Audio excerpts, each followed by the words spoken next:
That's always been the goal. How far we can push this, right? Yeah. If I had unlimited funds, oh my God, the shows would be on an aircraft carrier, you know what I mean? And laser cannons drawing logos onto the moon. I mean, but just we got to work One with what we day. got. Well, hanging with us tonight is a good friend of the show and a guy who is going to be very, very busy this year. The one and only Zoltan Bathory from Five Finger Death Punch. Zoltan, man, always good to have you on the show. All right, good to see you. And we were just talking about your pinball machine, man. I'm envious. That's a real deal. Well, you didn't make that in the garage. That's the real one. That's it, man. That's it. Listen, Five Finger Death Punch needs a pinball machine. Yeah, exactly. I mean, maybe we're gonna make 98 of them. This Metallica made only 97. We gotta beat them in something, you know what I mean? That's right, man. That's one right. extra pinball machine. So listen, right out of the gate, beyond pinball, Right. Five Finger, you guys have announced an absolutely massive tour celebrating the 20th anniversary of the band, kicking off in July, taking you basically through the end of October. Big tours are nothing new for Five Finger, but this one feels especially big given the significance of it being, the celebration of 20 years of the band. You've got a few months before that first show. How are you feeling, man? Yeah, I mean that every time we have a few months, that means we are really busy. It's never a downtime. So right now, by the time we're gonna hit the tour, we have to make a record. It's why are you doing a tour? Besides, you reunite with your extended family, like you gotta have a new record, right? So we are right now in a moment, in the midst of recording a new album. So this is gonna be, even numbers. America is 250 years old. This is our 20th anniversary of the band, which is pretty insane if you ask me. Yeah. And it's gonna be the 10th record. So you are going for the even numbers this year. That's amazing. I don't know what all that means, but I think it's gonna be good for the band. Yeah. So listen, I mean, you guys have all everybody in the band they've been pretty open and excited on social media about getting in the studio and making this album. Mm-hmm. So the plan is to finish this and have it ready for the tour. Yes. So we started to write. We always have stuff in a vault. So it's never a dry season that you're not doing something. That doesn't exist, right? So in my life, there's no such thing. I go to Hawaii for 2 weeks and I turn off my phone. This just does not happen. Yeah. You know what I mean? So there's always something going on. But yeah, so we recorded a bunch of, pieces, and we have about 25, 26 ideas that are pretty worked out musically, right? And then kind of be shaking it out of what's the 13, 14 songs that are gonna make it, at least for this record, and the rest goes back to the vault. Right. And then, so that's where we are right now. And I've been started to work on vocals about mass, start to write. Yeah, we always write the music first. So once we have the body of work, then we give it to him, and then he can select and start working. So that's where we are now. Still not in an official studio. We all have studios at home. And then, so basically every single one of us, I mean, this is the beauty of technology. You can have a professional studio now at your house. And yeah, so we all have one, and so we're bouncing files to each other, and that's kind of what we're doing. But, it's about time. Like within the next month, we are starting to, go centralize and go to an actual studio and do it. Is this usually how it goes? Like you announce a huge tour, and then you're like, "Oh yeah, we got to finish this record. We got to do this record before the tour starts." Like everything is a juggle, right? So, well, it's more synchronized than that. So because we knew that we're gonna put out a record, so it's more. Yeah, I would say it's more synchronized. We knew that record is when we are gonna be done with it about, and then the tour will be, and it is planned to the same time. So that's conscious. That's not an accident. Right on, man. It's not, but because here's the thing, like it's about responsibility. Because if you were a band that's completely out of control, right, and then we put up a big tour and it's like, yeah, I don't feel like going to the studio, then we got a real problem. Because then we would have a record. So you're now responsible adults. Even I've been sober 7 years, so he's still a handful, but you can actually calculate and trust that he's actually gonna go to the studio and do this.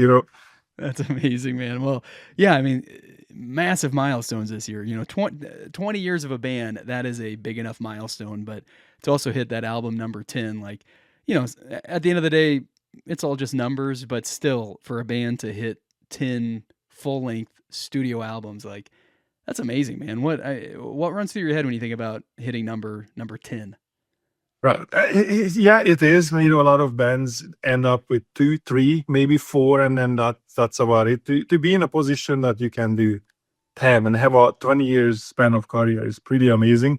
And I think I would contribute it to, by the time we're not 20 years old, we're not, I'm pushing 120, but we're not that old, right? So, Yeah. we're not 20 years old, so we all were in bands before that had some level of success, right? So by the time Fifing at that punch started, we had a pretty good idea where the landmines are and what not to do, So, and even with that, like we still had member changes and this and that. It's a pretty difficult, difficult to, it's like you have 5 marriages in the same time, kind of. You know what I mean? It's pretty totally difficult to, the wheels and the wants and the issues of everyone, right?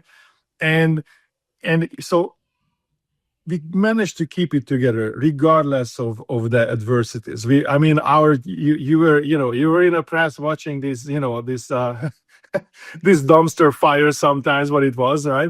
But it was built like a battleship. I knew that from day one, that this has to, this has to be seaworthy. This has to be a battleship, right? And there are certain things that are important and certain things are not. And I think that's the key to longevity, that, let's say I want a guitar solo to be a little bit shorter in the song, right? Are we going to argue about this? Are we going to hurl insult at each other? Those things, will stay. So, and then now you listen to the song 10 years later and you can't give two, shits of this guitar solo is 2 bars too long, you know what I mean? Or 2 bars too short, right? But, and so you kind of have to be an adult about it and just put the emotions on the side. I think that's where bands and artists kind of screw up, that because it's art, because it's not measurable, because there's no universal scale. What's good, you put it on a low scale, oh, it says it's crap, there's no such thing. So right. So there's no universal scale. The arguments become emotional because there is no practical argument. It's art. What's good, what's not. It's and because that aspect, people get emotional and argue emotionally, and then they start hurting each other, and then eventually that thing falls apart. So we never really did that, And was that just like from day one, like you and everybody's saying and agreeing, like, listen, this is the deal. We're not going to argue about these types of things. We're focused on the music. We're focused on making this thing happen. I would say it wasn't like, let's get together a board meeting and make this a rule. We were all adults enough, to kind of know it. Like that's, I would say that it's, we all were mature enough to know that. And then there are certain things that we specifically did. For example, one of the things that we did from the very beginning, that we established this idea of, look, doesn't matter who write the song, we're gonna split it equally, right? And that was very conscious. And it wasn't about charity. It was about, it was about, you want the best songs to make it to the record. And if we separate, if we distribute the income from the songs compared to who wrote the song, then the members of the band who maybe not that great songwriters will want a song on a record because that's how they get paid. Right? A lot of bands do this, and all of a sudden they have a great first record, and then after the first record they realize, like, oh my god, the singer is loaded, and the drummer still lives with their parents, and then this parity starts a fight. And so, and I'm not talking about the or drummer particularly. I'm just saying it as an example. If your drummer cannot, write songs, and now he's forcing a couple of songs in a record, and you end up with a bunch of crap that shouldn't be on a record.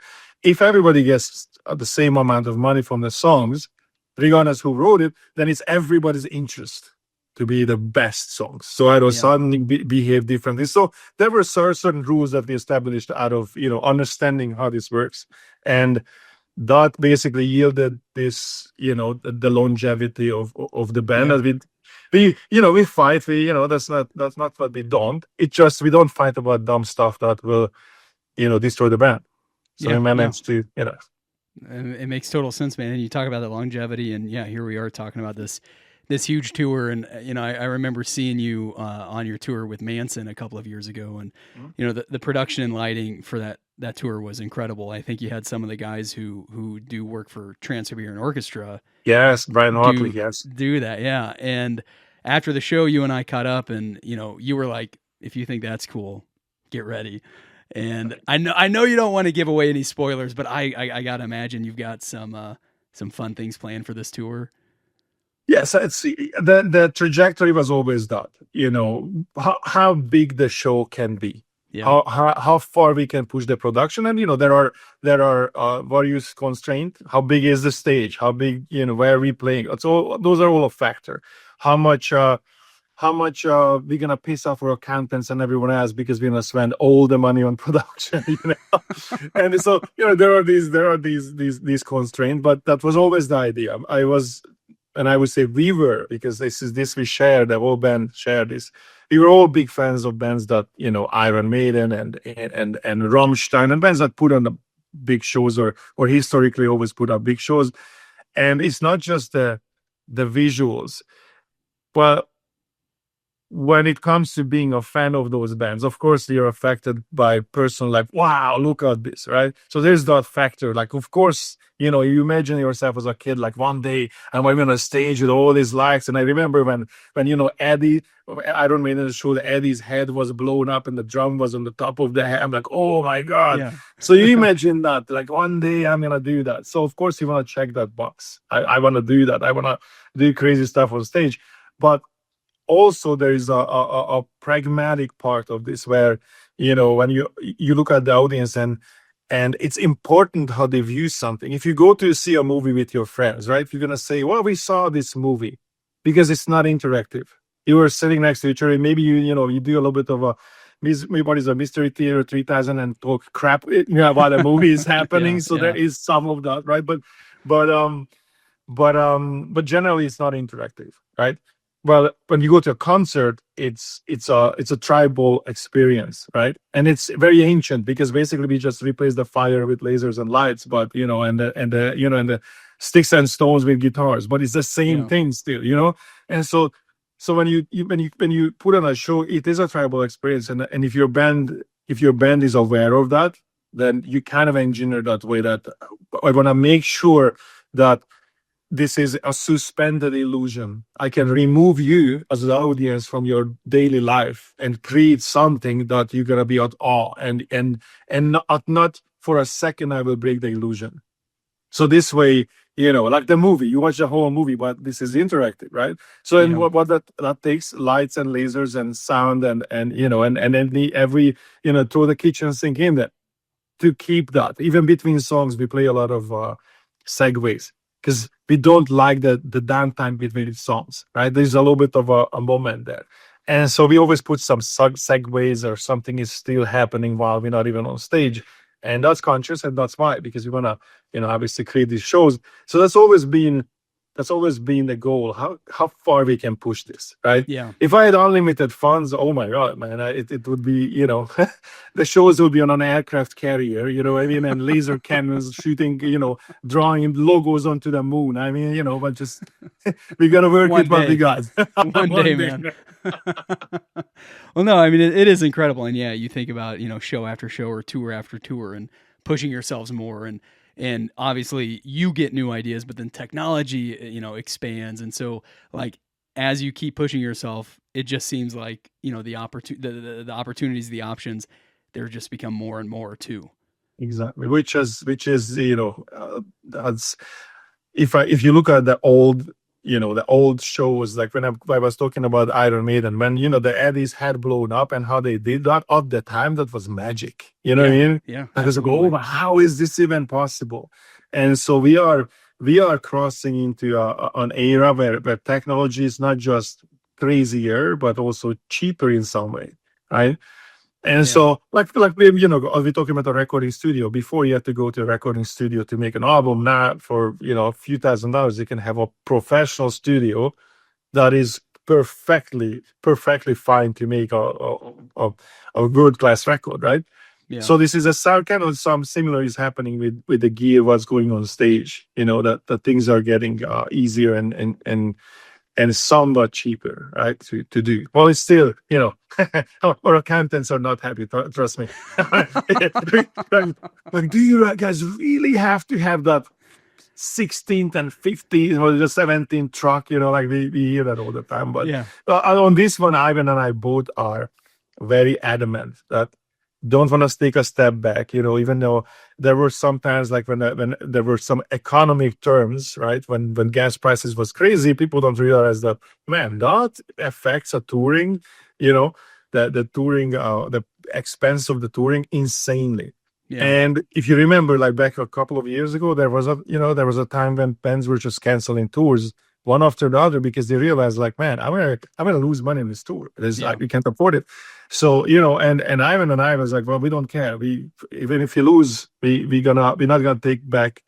We're not gonna downscale the production. We're not gonna do that. We wanna build, and it is what it is, right? So we both are in that mind state that let's just be bigger and bigger and bigger. So this one is not an exception.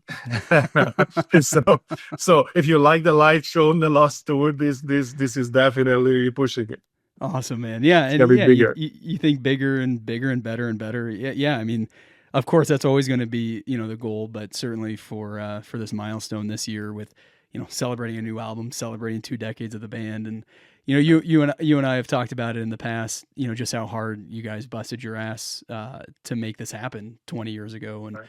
and but also like you knew you had something special with those first songs that eventually became the Way of the Fist in 07. I'm curious, man, as you hear those songs, as you play them, as you continue to play them, but as you hear those songs, as you think about those songs as the sort of the beginning of the band, and now as you're, thinking and talking a lot about 20 years of the band, Right. do those early songs, do they hold any different weight to you as you hear them, as you play them?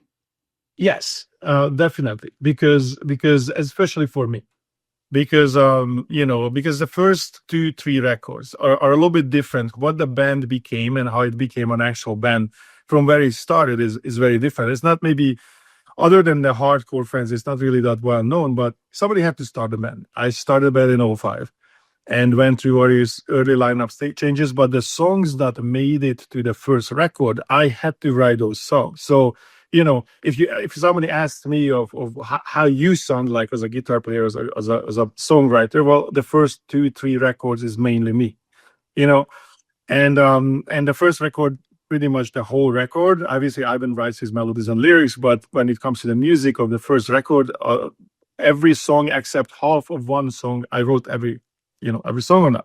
Yeah. And so to me, that's personal because I remember that it took me years and years and years. The first record kind of contains your whole life, all the stuff that that you some of those riffs are for me like 20 years old. Yeah. And then they made me to the first record. So there are some riffs on that I used to play when I was like as a kid, basically. Yeah. So that's why it's a little bit different because it's that contains a history before the band. So the first record, somebody had to lay down the bricks, and I was the guy who started it.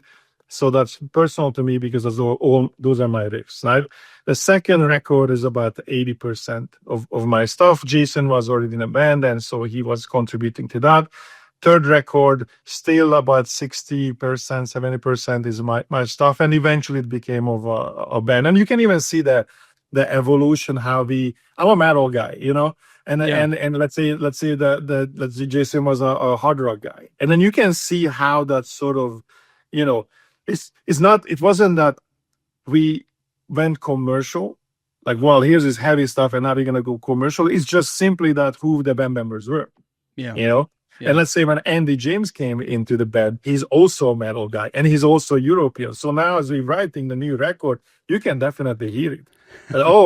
This is more metal again, and it's more European again because both of us are European. So as we, bouncing stuff over each other, and as we're writing, it's pretty apparent actually that okay, that's back, right?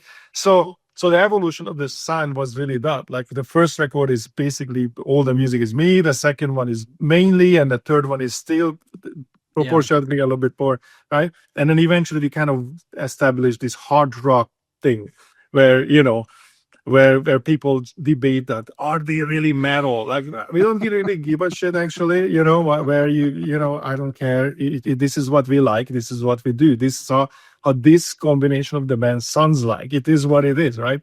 They're not trying to be anything else but what we are. But that's the progression. So that's a long answer to the question. That yes, for me personally, yes, they mean a lot because when I some of those songs I hear it, some of them, as I said, are decades and decades older Right, than the than album. even the first record, because there was just riffs that, man, I was in a high school band playing that riff, kind of thing.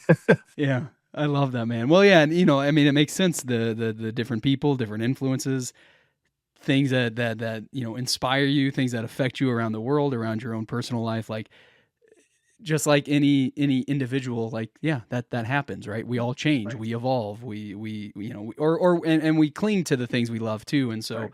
like that's of course the band's There, gonna mimic that. and you know what, Chuck? There's something actually, now that you're saying that. Well, what is changing? There's also an environmental change that I think is, how would I say this? That it's conscious, but not conscious of like, well, let's write this because this is our environment now. But it happens automatically. So it's not like we're gonna go into the boardroom and and let's put on the suit and tie. Well, guys, we gotta decide. It doesn't happen that way. But it because but it's still conscious. When you're a smaller band, right? And you play in clubs and there are like 200, 300 people and the sweat is dripping from the ceiling. You know what I mean? Like you're in an old school CBGB's on Lafayette Street back in New York. Yeah. I played there, man, like back in the days, right? So when you're playing on those places, right? Man, I played all those New York low clubs, right? Yeah. And they're dive bars. The energy is completely different. And the songs that you would write when you're not environment will not really go over well in a arena or a stadium. And when you're in a stadium and you're writing kind of, again, not consciously like, oh man, I have to write stadium songs now. It just happens, right?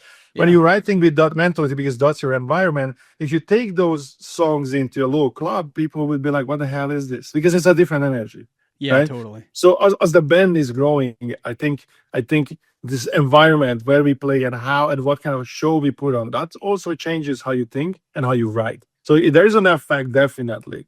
That's maybe it's an undercurrent, but I don't think people really realize that. But you look at those bands that made it to an arena or stadium level, you can also see, if you really look at it with those eyes, you can see kind of the evolution of, Sure. that's a part of the thing, that who you play to and what kind of life you live in. Also, I don't know, when you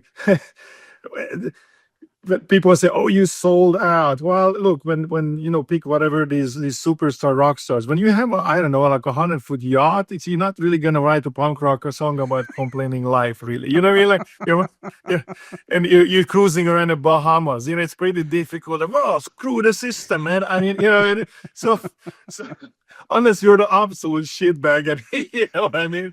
Yeah. But so those things also affecting you, like who you are at the moment, what kind of environment you are in, what kind of songs you're gonna write, and how that affects people.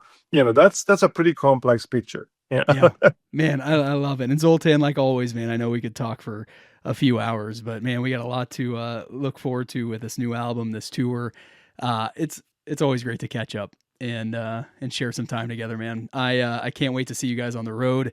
Listeners, we've got all the tour dates at loudwire.com. Of course, you can stay caught up, grab tickets at fivefingerdeathpunch.com too.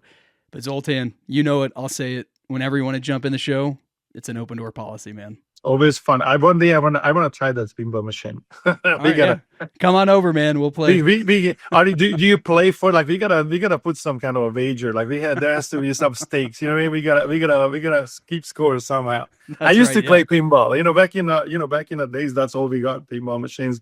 And remember Space? What was that Space War Space thing? Invaders. Yeah, Space Invaders. Space Invaders. Old school arcade. Machine. Yeah. Oh man, I love that. Good to see you, brother. Thank you all so right, much brother. for the time, Good man. to see you.